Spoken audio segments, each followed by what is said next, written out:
Hey everyone, this is Mr. Everything, and I wanted to do a summary on the Discover It secured credit card.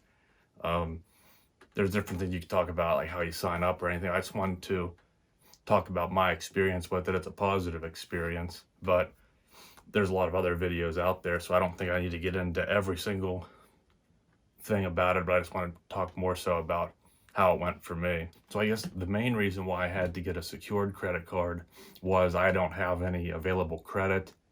I guess that's more of a thing that they should have taught you in school for all the things that you don't want to learn.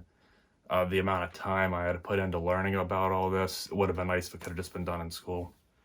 Um, I always had the assumption that if you didn't use credit for some reason, that would look better. It's like, well, he has cash. Either it doesn't spend that much or it can manage what they have. Maybe to a degree, but it seems that you'd have to have at least some type of established credit to get into credit, basically. Maybe that's easier when you're younger, because I know, like, when I was getting right out of school, I was sent a lot of credit card offers, but they probably wanted a cosign, or maybe they were also secured cards. But to get back to now, in recent years, I had tried to apply at my local banks and such, and they wouldn't approve me. And I thought I would have a better chance since I have bank accounts with them. They said something about a secured card, but I kind of thought, why would I pay money to have a credit card? And so then I wanted one still everywhere I applied. So I did some research, and then I found I do have to get a secured card. But instead of going to my bank again, I decided I would research it on the internet. And out of all the ones I've looked at, I think the Discover one's probably the best one they offer. Now, I learned a ton about credit cards in the meantime. It's been about a year now. So there's also some good ones. Bank of America has a secured credit card. I think they'll give you your deposit back. It is, I think their regular cashback cards, 3% online and 2% cashback for maybe like department stores. I think they said Walmart counted. So I was kind of interested in that card. So it might be worth, if you like that over the Discover, that you could get a secured card with Bank of America. And I think US Bank has one. There's different ones if you're in those systems, but otherwise, I think the best overall secured card, and really even the best cashback credit card period, is through Discover if you're only going to hold one card. I mean, there's more I could talk about, but I really don't think it matters that much. If you need a secured card, then you kind of know why you need one. If you can just get a regular card, you can do that. So for me, I put $500 on it to start with. I didn't want to go, I think there are limits. Most of my research is a year old now, so I don't remember everything, but 250 I think was the minimum, maybe 200. I think the maximum was 5,000. I would recommend putting as much on it as you can. They're not, at least to me, Discover doesn't seem to be too generous with their credit limit increases. So that's a great way if you have bad credit or no credit. Instead of starting out low, put 2,000 on it. Now, no matter what, when you graduate, you're going to have at least 2,000. Then maybe they'll give you 3,000 or 4,000, and that's pretty good to start with. Now, this entire process took place in September 2020, so a little over a year ago now, and all the research and everything. So the first thing, you apply like you would a regular card, but since it's secure, there's a almost certainty you'll be approved. I think some people said they weren't, but maybe if you had bankruptcy, in my situation, there just was no credit record for me. So I know, at least I would say, if you have no credit history, as long as you're funding it, I don't see why you'd have any problems. As long as your information's, you get your address and everything correct. So it might be, and it probably is childish to a degree, but you're all excited about it, getting your first card. And it's a very drawn out process, at least it was for me. So you have to, once they approve you, then you have to wait a few days for your security deposit to go from your bank to Discover Bank. And that'll take a few days. Then they'll let you know, we received it, so now we'll send you your card. And I know I have an American Express now as well, and some other cards, and they send them pretty quick, but this card took about 2 weeks. I believe it was like the 13th of October. And I had done this the last few days of September. So the delay, and obviously weekends and stuff, but the delay from the deposit going into the account, being approved, and then I'm sending the card, took a little longer than I would have liked. Now, I do know of American Express, a lot of times you can call and have your card expedited I would think probably Amex are probably more likely to do it for free, but sometimes you can have it paid. I don't think it's that important to pay for that. And since this is a secured card through Discover, I'm not sure if they could even do that or expedite it if you asked. It's just a patience game. Looking back now, it means nothing, but back then, you are kind of waiting. So when I did get it, they actually have about the nicest packaging out of any card I've gotten. The Apple card was not special, but at least it had a nice little cardboard envelope it was in. All of my Amex cards just come in a regular envelope. So this one you have like plastic, and you got that little cute stuff there, the embossed print. And make sure I'm not showing all my important stuff. You just kind of get how the card works. It starts out with the 2% cash back, gas stations and restaurants up to $1,000 each quarter, and then it's unlimited 1% cash back, and then your first year, whatever cash back you make, they'll match it just for that first year. And the APR is pretty high, but that's just something you have to deal with. If you don't leave the money on the card, pay it off every month, you don't have to worry about the APR. And it's just mostly typical credit card jargon that you would get, but nice package. And then I actually show the card. I'm not sure how important it is, but it's pretty nice looking. You can pick, even though I think the secure cards all are this by default, I think you can pick the color, the customization before they send you this one. But once you have an account set up, you can ask for another card at any time. There's a lot of just like gradient colors, but there are some designs, but to me I just like the standard one. It's pretty nice. Like it's textured, and you have like that holograph, so you can say it's like a rare foil and put it in like a card sleeve and put it in your deck or something, but it's okay. And then obviously all your information's on the back. The number, your name's even on the back, security code. It's a nice looking card and everything. It's fine to me. And then it is also orange on the edges. So that basically covers just how I got the card and up to that. But then beyond that, it was just using it regularly. And again, receiving the card in the middle of October, I didn't know when my statement would show up. And one thing I noticed with Discover is I just didn't get a statement that first month, and it was I think I activated the card on October 13th, so November 13th, no statement, nothing, no monthly balance, even though I've been using the card. So I ended up messaging customer service just in the app and asked them when my close date would be, and they told me, and I'm not exactly sure what it was, but with that card, it was like a month and a half for the first statement.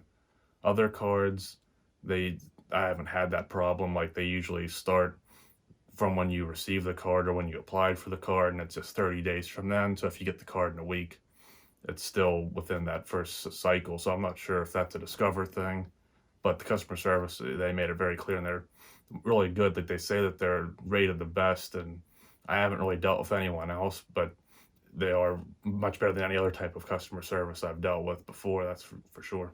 And after that first month, you can, once your first statement closes, I paid it off. I'm not sure if that's required, but after that first month at least, you can add to your security deposit. So I added another 500 to make it 1,000, just so that way you didn't have to worry about constantly paying it off as much, in case, because at first, at least with me, I was really worried about the utilization. So if you can add to it, that's good to do. In order to add to it, you have to call them on the phone. You have to talk to someone, and call right in the US, easy to understand. Probably answered within 5 seconds. Just said I wanted to add a security deposit. They get your information. I think they even considered your bank information already on record. So you just confirm it and then give them the amount that you wanted, and then it goes through in a few days, and it worked fine, and that helped out a lot, and I've been using it since without any problem. So as expected, I just continued to use the card for as much things as I could without being ridiculous with it, and no problems. And then the next issue, which wasn't an issue, just the next point of importance, is with Discover, you can actually change your statement close date. To me, the statement close date matters more than the payment due date because I like to have my card mostly paid off before that statement generates. Now that I have more credit cards and a much bigger credit line, it doesn't matter as much if that utilization's higher. I just pay it off. But especially at first, though, the best thing you can do to build your credit score is just to go ahead and keep that, under $10, under 10%, at least under 10%. But yeah, just pay all of it off, but a few dollars if you can. So I wanted the close date to be a specific date after I got a paycheck. And that was nice that you can actually change that with them. I'm not sure if anyone else offers that. I think American Express, you can change like the payment due date, but I still think the statement date's the same. I could be wrong because I've never messed with it. But again, I just had to message customer service on the app. So it's through text. They get back really quick. And it seems like it's automated, and it probably is to a degree, but they tell you who you are, and I think they have to probably copy and paste some just typical stuff, but they actually address what you're wanting to do, and they're nice to you, and it works out. It's not frustrating at all. So they changed it, and I think the date that I wanted it to be, they tell you which ones you can pick. So there was like, I might have wanted the 28th, and they said, well, we can only do the 27th or 29th or something. I can't remember exactly, but the fact that you can even do that's really nice. And then pretty much beyond that, again, those first few months, if you're into credit, if you get obsessed with it, it means a lot. You're excited about it and learning how the app works, when you should pay it off, how to pay it off, all of that. But the point of this card, I guess maybe to a degree, it's just to have a credit card. But for me, it was to build credit score, to learn how to use credit, and then be able to get other cards.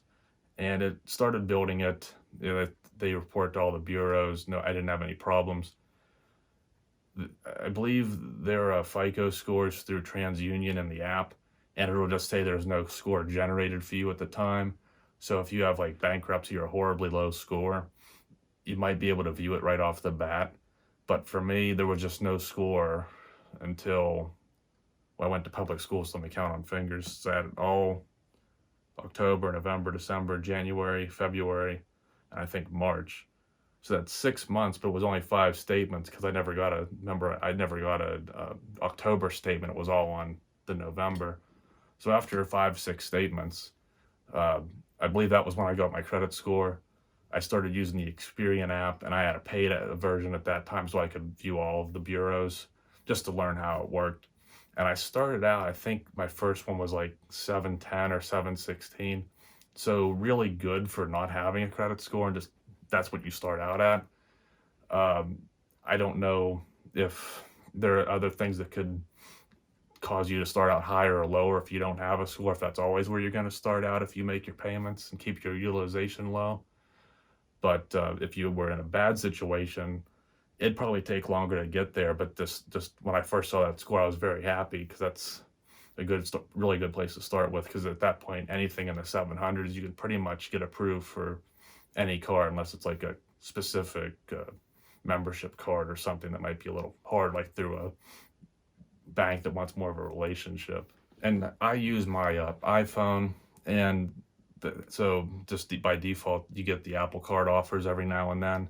I think before I applied for the Discover Secured, I did try the Apple Card, and it was that same boat where they wouldn't approve you. But the neat thing about the Apple Card is there's no hard pull. So if they deny you, it doesn't hurt you. And even if they accept you, it's still a soft pull until you confirm the card, which I don't see a problem with, getting a hard pull when you get approved for the card. So after that first score was finally generated, I tried for the Apple Card again, and I was approved. So that within 6-7 months, it was in early March of 2021 that I got the Apple Card too. And then I don't know why, but I just applied for the Amex as well. Because in my mind, I always viewed them as like the higher tier. Not sure if they truly are or not, but they're not as easy to get as other cards for sure. And I was also approved for that one. And then having 3 credit cards, 3 limits, and it's much more to juggle, and maybe it isn't for everyone. but that really started to help me build my score, and that's all because of the Discover card. So I think that pretty much set the foundation. That was basically all there was to it, was all the steps I went through. So I just kept using the card. Some people said they graduated as early as 6 months. Some, I think Discover's language says 8 months. And I believe for me it was 8 months. It was the beginning of June of this year, so 2021. My statement closes on the 27th, or it's the 28th the next month. So that's just why must just take that few days to, they say that you graduated. I did hear something, I'm not sure how true it is, but it could be a data point, that they said if you added a security deposit to it, like an additional one, that would hold you back a month. So I think it was 7 statements for me.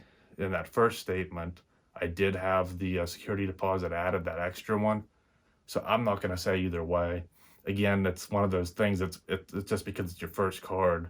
Now, it doesn't matter to me. So it was maybe an extra month, but it's within a first year to get your security deposit back. It's really good. Some cards don't even give you your security deposit back. So there's no complaints there.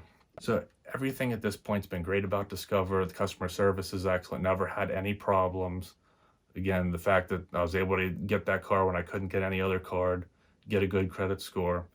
And the only disappointing thing is when I graduated, I set my own credit limit at $1,000 because of my security deposit. I think they sent me the check back. I think you could also just do a direct deposit. I'm not sure. I think that was something they asked, but you can definitely get your security deposit back if you graduate. So if you make your payments, I don't know why they would hold it. So as long as you make your payments, you should be getting it back at some point. Maybe not as early as the 6 to 8 months, but definitely I would say within that first year. But they send you an email, let you know that you graduated. And the only problem was it went from $1,000 credit limit that they refund you that, and then it went up to $1,500. So it was only a $500 credit limit increase, which I think is kind of anemic. Actually, at this point, I had the Amex, I think, for the 2 months, and it started me at below $1,000 credit limit. But with Amex, you can do a 3 times increase after your first 60 days. So I had that card much shorter time frame, and it's already up to $3,000. Now it's higher than that, but still waiting on another increase from Discover. I think there's 6 months in between, so maybe within the next month or two, I can see if I'll be eligible for another one. Doesn't matter that much. I don't spend really more than $1,000 on my credit cards a month. And even if I did, I could just pay some of it off really quick, but it's nicer to have that, especially for utilization purposes, to have the higher credit limit. And when you do graduate, this is something that if you've stuck around this long, one thing you really want to make sure you do is once you graduate, I think it says it turns from a charcoal card to a chrome card. And when it does that, you're now eligible to change your cashback. So it's 2% at the restaurants and gas. I have a card, the Discover card, or the American Express card is 3% gas. So it makes the Discover not as valuable for that. And then restaurants, and you get the 2%. But I would highly recommend you just change it to the regular cashback card. So it's only got to make that phone call the one time with the security limit. With this, all you do is message them again, say that my card recently graduated and I want to change it to just say the cashback with the 5% rotating categories. And it was no problem. They just send you like more or less jargon terms and conditions over the chat, and you just agree to it, and then it'll take till the end of that statement. So when the next statement starts, then you get the 5% categories. So I only was able to get like a week out of the gas one that would have been 5%. And then the next one was for PayPal. And then now I did pretty good if that one, got most to the $75 5% in that one. And now it's the online Walmart and Amazon Target category. And I really think that's the best one because, again, that first year, Discover's matching. So effectively, you're getting 10% categories.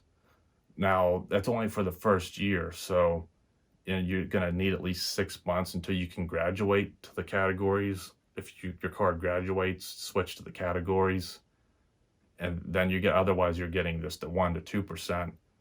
But that's still really good for that last 6 months of the first year where they match it. You get 5% matched. It's effectively 10%. That's really good for a secured card, your first card. To get that kind of cash back, it's really good. I would say this was a pretty in-depth video, so I'm not sure how many people are really going to care. There's better videos if you wanted to see how to apply for it, or just a quick overview or unboxing of the card or something. But I wanted to explain everything I went through. That was my whole experience. Like every customer service situation, how I graduated it, where my score was at, the one increase I got, and how I switched to the 5% categories, which is like a 10% for, the last few months of that first year. It's all stuff that if you're into credit cards and you have questions, it's worth watching, a 20-minute video or something about it, because I spent probably days of, if you count all the hours, just hours and hours every day for, here and there for weeks, just learning how to get into it. And now it's a hobby I really enjoy with credit cards. And I would have to say, if you're going to have one card, the Discover probably is the best cashback all-around card. If you can, again, if you were looking up the secured card, you probably need that card. If you can just get approved for a regular one, you could get like their miles one or a points one. They have student cards, which are similar probably to the secured, but they're not secured, but it's probably still more of a beginner card. But I would think that they're probably the better one. I have never had Discover rejected anywhere. And most of my stuff's just like gas stations and Walmart and Amazon and stuff, so that obviously they all accept it. There was one online just small vendor that didn't, and I only had that one card, so I had to use my bank card that was a MasterCard. But now I have other cards that are credit cards, so I've only run into that situation the one time. But it is nice to have a Visa or a MasterCard or an American Express. But I think pretty much anyone that's not accepting Discover is probably not accepting American Express either. But it's a great card. It is probably good to have some other ones, but if you're only going to get one and you have to get a secured card, this is the best card. It's good. Haven't had any problems. You make a good bit of money if you get that first year cash back match. It ends up being pretty good. So I hope you found this video helpful. If there's any questions or something, I can do my best to help you in the comments. You could search around for other cards. I did notice that the Discover, now it said you can check to see if you're pre-qualified. I'm not sure. They probably had that when I signed up the first time last year, but I couldn't have got it anyway because I wasn't pre-qualified for any cards. So I would definitely check to see if you could just get a regular unsecured card before you get this one. But it's pretty straightforward once you apply, that you shouldn't have any problems. So it's definitely a good card to start out with, and I hope the best for you and that it works out and becomes a good, solid card to keep in your wallet. So thanks for watching, and you'll see me in the next one. Have a good one.